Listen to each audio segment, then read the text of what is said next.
For almost 50 years, Iran has not only chanted death to America, but followed through killing Americans in Beirut, Iraq, Afghanistan, and Israel. There have been attempts on the lives of our leaders. The red in the Iranian flag may well be the blood of our fellow Americans. Do we want to live another 50 years with a constant threat? Do we want Iran to bide its time waiting for an American president who will acquiesce? Or is this our best chance for a better world? Joining us is Rick Crawford, who chairs House Intel. Welcome, Mr. Chairman. Let's first define for our viewers what success in Iran looks like. What is a successful outcome in Iran?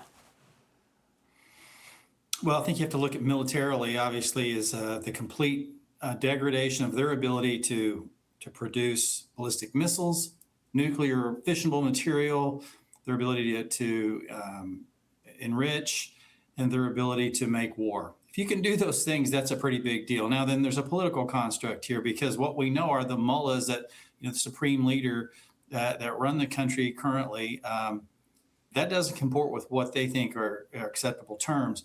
And then we have, this ideological bent that basically, as you mentioned in the top of your comments there, they've been the largest state sponsor of terror since 1984, as designated by the UN.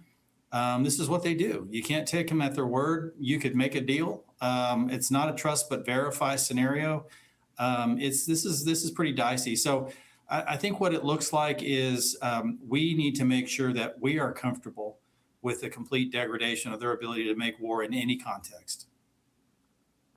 All right, Chairman. So tell us what you're going to be looking for in the days and weeks to come. I mean, in other words, what now? Iran wants to charge a toll. President Trump says we're going to impose a blockade. The two really don't go together unless you can make it all make sense. What are you looking for? Well, this is not the Panama Canal. So what we have is a natural body of water here. This is not the exclusive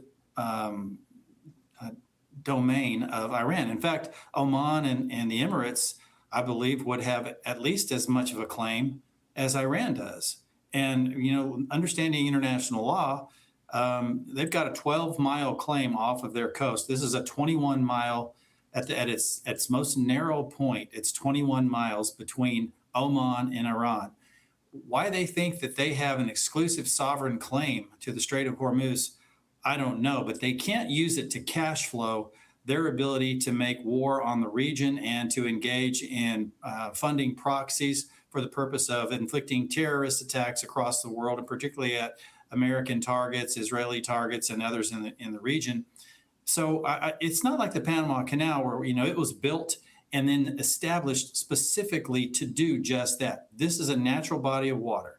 They don't have a sovereign claim. They can't toll it. President Trump has indicated that he will not allow it.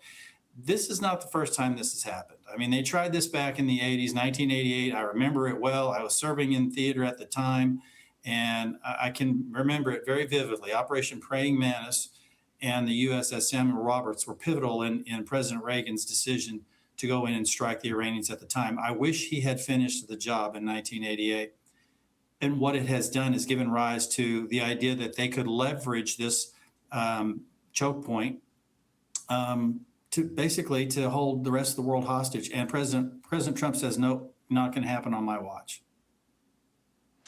All right, Chairman, you chair the Committee of Jurisdiction. I would never ask you something you couldn't answer, and I know you wouldn't answer it, but does our intelligence assess generally that the Iranian people want new leaders? Do they want a different kind of government and country? And if so, how can the people compete with a heavily armed Iranian military?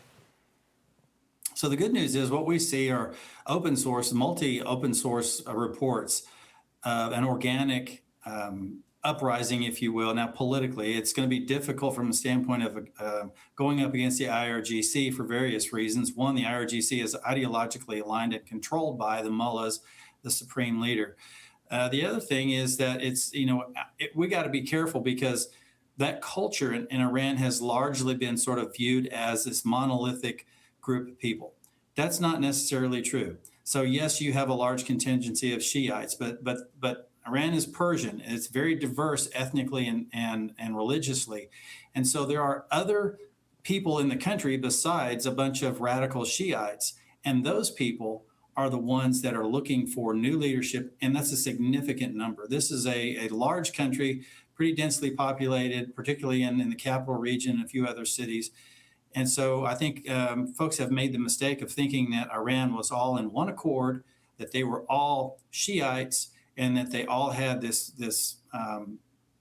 adoration for the supreme leader. That's not the case. We're seeing multiple open source channels reporting that now, that they would basically like to see regime change.